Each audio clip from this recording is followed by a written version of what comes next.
Welcome everybody to another round of World of Tanks subscriber replays. My name as always is Maxwell, and today's first video is from the user Tractor Slowpert.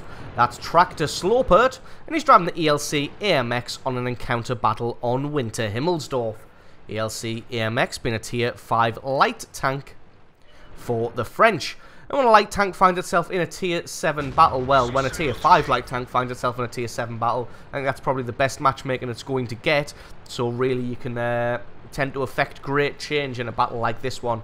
As you can see, Tractor gets to the top of the hill before anybody else and gets a nice shot on that SU-100 as he just crests the hill and then decides to leave the hill to the larger tanks. As you can see, the majority of the team heading up there, as is usually the case with an encounter battle.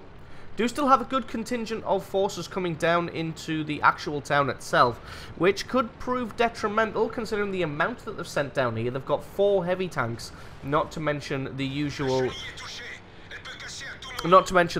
tank destroyers that come here. Like I said, they've got 4 heavy tanks already off the hill, but it looks like the enemy team's done the same thing. Had a shot at that KV-2, but the aim time on this ELC's cannon is absolutely horrible. So not able to do anything, not able to hit that KV-2 there. As you can see though, he's got some side shots on these guys as they are advancing. Just got to keep the fountain to his left there. Just focuses in on that AT-8. Gets one good hit and then decides to relocate using the advantages of a light tank. When you're a light tank, you've got to use every advantage that you have, and the major advantage of a light tank is its speed and agility. It's able to relocate to different sections of the battlefield pretty quickly. I was thinking about going around and having a shot at that KV-1, but as you can see, the AT-8 was looking this direction, so don't want to anger that thing, as he will take apart the ELC. Going to come in off some support to this Nashorn. Excuse me, just hitting the microphone there, as the Nashorn is dueling against an SU-85 and a KV-1. Nashorn more than a match for these tanks individually, but with his complete lack of armor, every single shot that these guys fire off is going to penetrate the Nashorn. As you can see, both of the tanks there, the KV-1 and the SU, both focusing on the Nashorn, as he is the much bigger threat. Tractor able to take out the SU-85, and that just leaves a KV-1 on very, very low hit points. Unfortunately, the Nashorn is also on very, very low hit points, so Tractor decides to be a pal, comes in and protects his lower plate for him, because he has considerably more hit points at 400. He can take a few hits from either of these tanks, and just going to make it a little bit harder for the KV-1, the AT-8, to be able to just get a free kill on this Nashorn. AT-8 thinking about coming around, but I think he realizes he's a little bit too slow. Hasn't quite got the positioning down, as he's trying to back off way, way, way back from the corner. As soon as he pokes around the corner, if Tractor can get a good tracking shot on him to take his tracks out, then that's going to be win for them.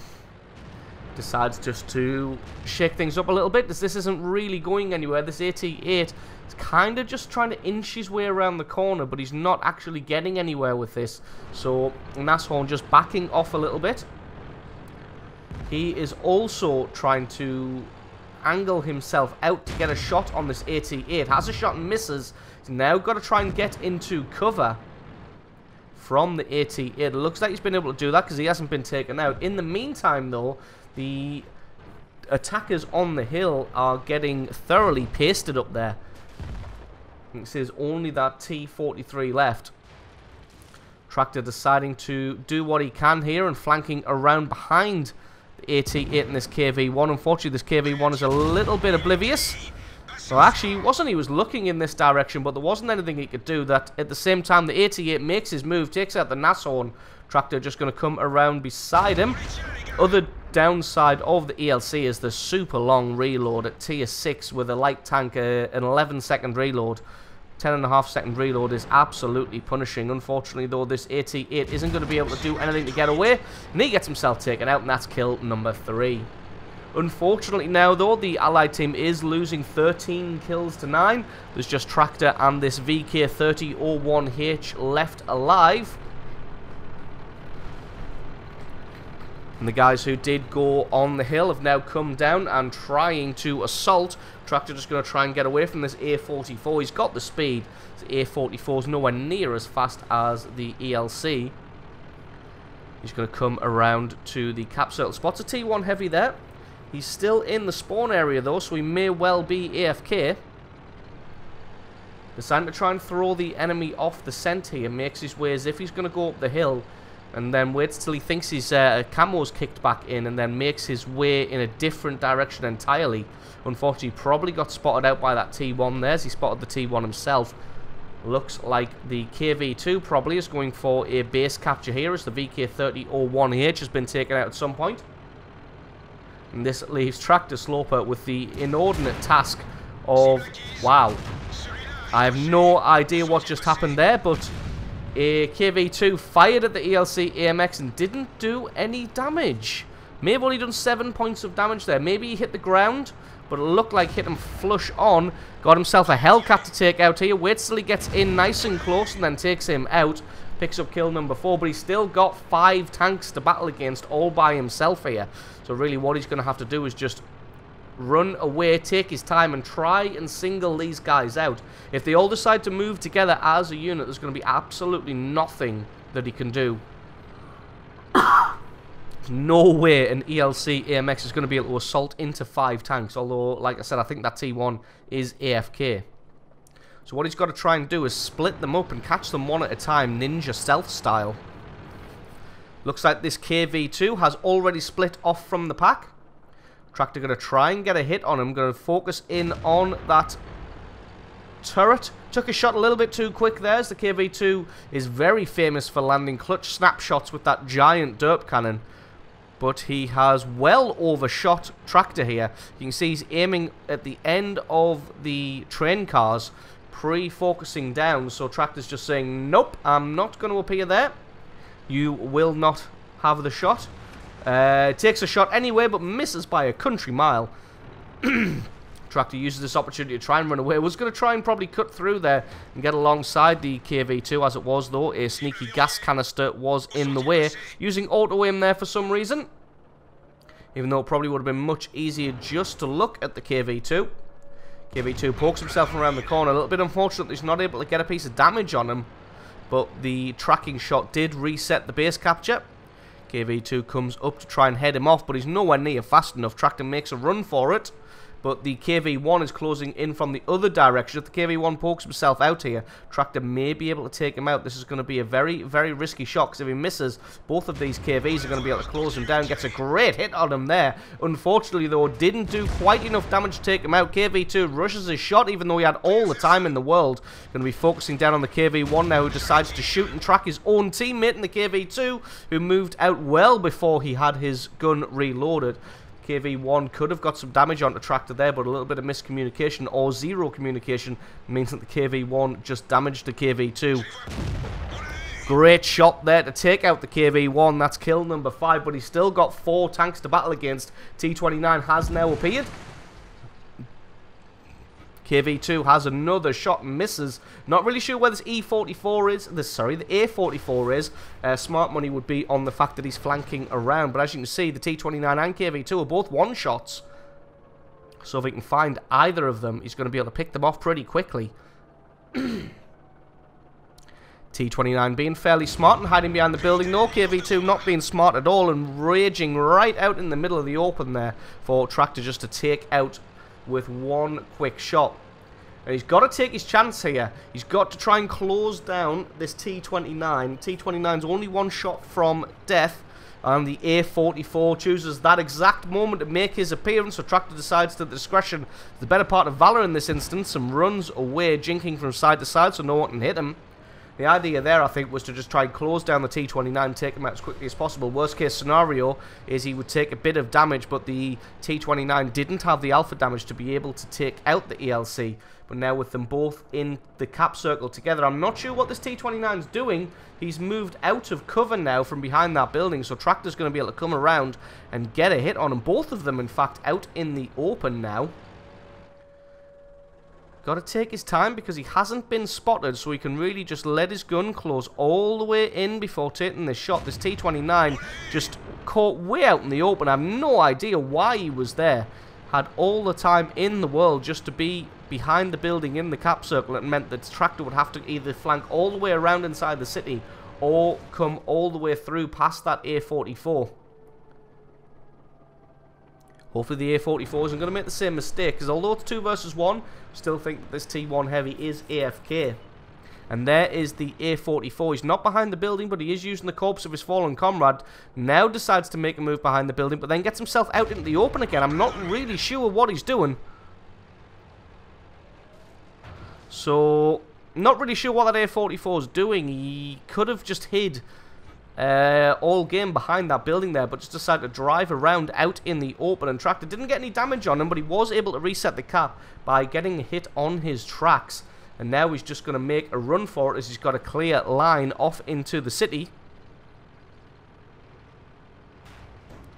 And this A44 isn't going to have the speed to be able to track him down. And we're just going to speed this one up a little bit until we get back into the action, because this one is just going to be a supreme case of cat and mouse. And like I was saying earlier, a light tank, especially definitely in this kind of situation, has to use all of the tricks in its bag and use all of its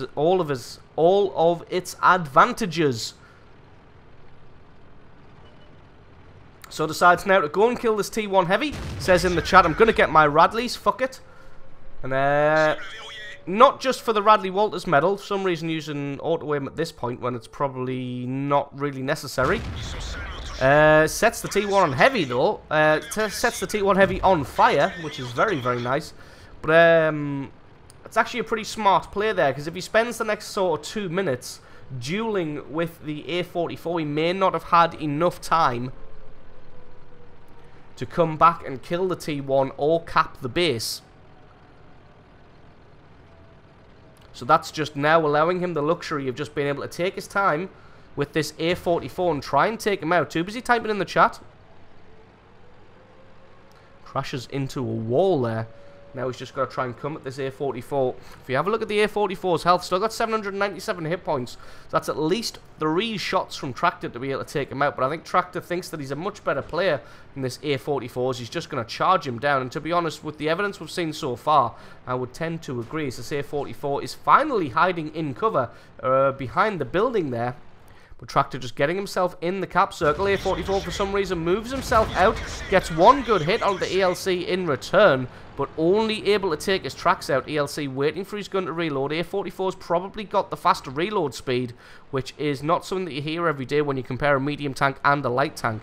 His gun is now finally reloaded, so he's going to line himself up and hope this A44 makes a mistake and comes out into the open. The problem with the A44 is its turret is mounted on the rear of the tank, which means that he has to poke a lot of his front out in order to get a shot. Just got to play a ring around the houses until his gun reloads.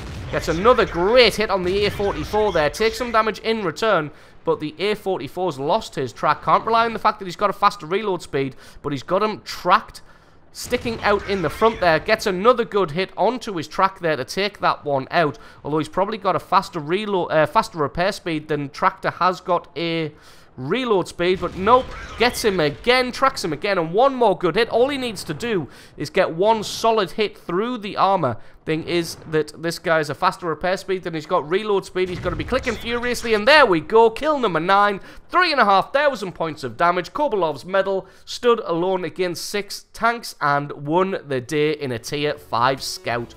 Absolutely awesome replay there from Tractor Sloper. Thank you very much for sending that one in. Don't forget to stick around, because as always, the score screens and another game are coming right up.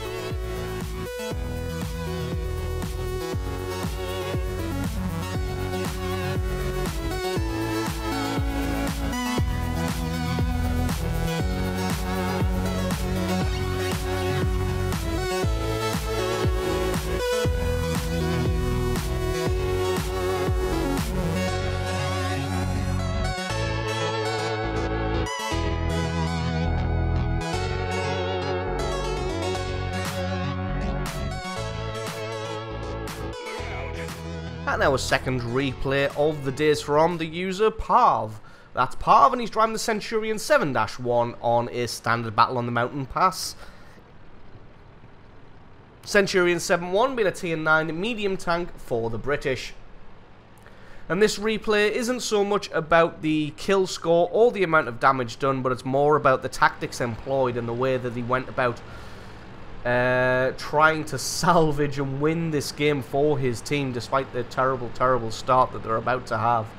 So, onto this replay, going to be heading all the way over to the left-hand flank straight away, just taking a wide berth around, just in case the enemy team has a scout. As you can see, has now been spotted out, so that was a smart course of action, giving it a wide berth there. As you see, Tiger 1, Tiger 1 already getting himself taken out by the artillery. And Pav has been spotted again, so it looks like there's definitely somebody with a lot of eyes on this location. He's been spotted twice now, once when he drove past, and once when he just peeked his head out there. Does see an AMX 5100 who is totally focused on that Indian Panzer there, but he's able to get himself away just in time. Tries to get a shot on the side of the T-34-2. Unfortunately, just misses that one. A little bit unfortunate there. Really thought that one was going to hit. You can see the enemy pushing down this flank pretty heavily. They've got some fast tanks in here with a lot of firepower. Pav going to be trying to help out his ally in the Indian Panzer there. Artillery starts to land from the allied team. And the Indian Panzer gets himself taken out pretty quickly here. Might be able to get another shot on this IS-8 as he comes round. Decides to go for the T-34-2 instead. And now they've just got to put up some kind of determined defense here. You can see he's got an E1, a T-30 and a Tiger 2 in the background there. But everybody's kind of focused on Pav here. You see there are some guys coming from the rear. Got to be careful because it looks like one of those tank destroyers might have had a shot on his rear armor. But he has put himself forward enough now. It looks like that T-28. No, he's on the other side of the ridge. So now just going to be sitting, waiting for someone to poke their head out and someone to make a mistake. Not really sure where the allied team is. You can see there's an IS-8 and a Jagdpanther just coming out of the base now. I'm not really sure what they were doing in the base to begin with. Tiger 1 makes a suicide push right up the center there, and he gets taken out really quickly. Got to be careful of this AMX 5100, as these things are capable of dishing out a hell of a lot of damage if they've got the fully upgraded cannon. Is able to get eyes on the IS-8 there. Gets a fantastic hit, which does damage and gets him tracked, so that the Tiger 2 was able to finish him off. Gets his track damage from the T-34-2. Gonna get taken out of action, but just uses his medkit to bring him back to life, as this is going to be a bit of a shooting battle. Going to be engaging at medium range, so he's going to need that gunner. So the allied team, and Pav in particular, have done a fantastic job of stalling the attack on this left-hand side. But as you can see now on the right-hand flank, the enemy pushing with great force and great numbers. So Pav taking this opportunity to spin himself around and go and try and maybe offer a hand there, as somebody is going to need to. There is a T-30 down in the valley there. Maybe thinking about taking that route, but just seeing that T-30, decides against it. Not really sure what the rest of the allied team is doing. They've stayed way back for most of this fight, and they got outflanked on both flanks, concentrating too many forces in that center here. You can see there's a Jagdpanther come all the way back with Pav to try and defend the base and try and defend their artillery. Do have 3 artillery pieces, and I do remember that they were all platooned together. Finds a T-69 here. Again, got to be careful, because T-69 can dish out a decent amount of damage if he's able to unload his full clip. Unfortunately, though, it looks like he hasn't bought a repair kit, and he's just going to sit there tracked this whole time. He is running away, though, so he's possibly not loaded. Pav's able to get a great shot through the front of him. Gets a lovely bit of RNG when he needs it. Actually, probably had the alpha damage to take him out anyway, but that was a nice ammo rack nonetheless. And one more hit on this T-25-2 should be enough, and indeed it is. That's kill number 2. But as you can see, with them abandoning the left-hand flank to come and defend from the right-hand push, the enemy has overrun them in that area. T-34-2 is now in on base, trying to take out the artillery. Pav going to move across here. On there we go. The Jagdpanther is able to take him out. What a great shot. But not before the counter battery comes in, taking out all but one of the allied artillery here. Lorraine going to be making a run for it. The Jagdpanther's in a novel position there, along with the Panther as well. He's going to take his time aiming on this IS, gets a good hit on him and takes him out. They've still got a Panther there. I didn't realise he was still in the fight, but it looks like he has not bought a fire extinguisher, and that's the end of his game. GG to him. So still got this T30 with a reasonable amount of hit points left are losing 12 kills to 9 at the moment. Gets a great hit on that ST1 to take him out. And now just going to have to try and put up a great defense to stop these guys getting in here. T43 making a push, but it looks like the Jagdpanther's got his number all day long. He starts to try and make a run for it. Doesn't get far enough, and Parv gets another great bit of RNG on his side. Hits him and sets him on fire, and it looks like he wasn't quick enough firing the fire extinguisher. There was only 2 ticks of that fire, so that was enough to take him out. Evened it up nicely here, only losing by 1 kill now. This AMX 5100's got the Jagdpanther in his sights. Looks like he may have landed 1 hit, but Parv comes around, says no more of that, son, and takes him out. Picks up kill number 5. T30 is making a push on the right-hand flank now, but he takes a hit, I think, from the artillery there. Going to be focusing up in the air to try and hit the artillery. I'm not really sure what he's aiming at. May actually be a... no. I was going to say maybe a bot, since he's trying to fire through a mountain to hit the Lorraine. But I think with 3 kills, it would have to be a pretty sophisticated bot. Starts making a run for it. Parv has a shot just in case that one did land. But he's got to be careful here, because he has been spotted out now, and the enemy team does still have 2 artillery pieces, and 2 large artillery pieces as well, in the form of that 212A and the M5355. Both of those being tier 9 will be well capable of one-shotting Parv, and in fact I'm pretty sure an artillery shell just landed in the background there as he started to make his move. Started to try and get the hell out of here.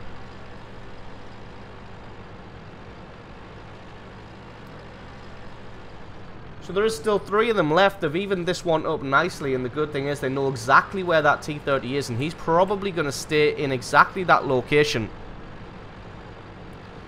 So going to try and come at him from behind and take him out as quickly as possible. That Jagdpanther's still hanging around for base defense duty, just in case the T30 pushes. Going to be hopefully coming up behind this T30 now. Just having a look to the left in case he has fallen back. Problem is, I think the T30's got at least 2 shots left in him. And there we go. T30 hasn't moved. Isn't even aware of what's going on. I think he may have just... oh, no, there we go. He has woken up now. And is slowly turning to face Parv, but just gets himself eliminated. And to be honest, I'm starting to think he may well have been a bot when there was nobody in line of sight. His gun was down, pointed at the ground. He wasn't looking around at all. And then when Parv came into view and shot him, he slowly, lumberingly turned his attention to Parv. But it wasn't quick enough before he got himself taken out. Looks like the Lorraine went charging in for some reason, the allied artillery piece, and he got himself killed now. So it's just the 212 and the M5355 against Parv in the Centurion 7-1 and this Jagdpanther. And the only real course of action they've got now is to attack. The Jagdpanther looks like he's taking the long route around. Oh no, and there we go. The T30 talks in chat. So... looks like he isn't a bot, he's just an asshole, as he is revealing his allies' positions.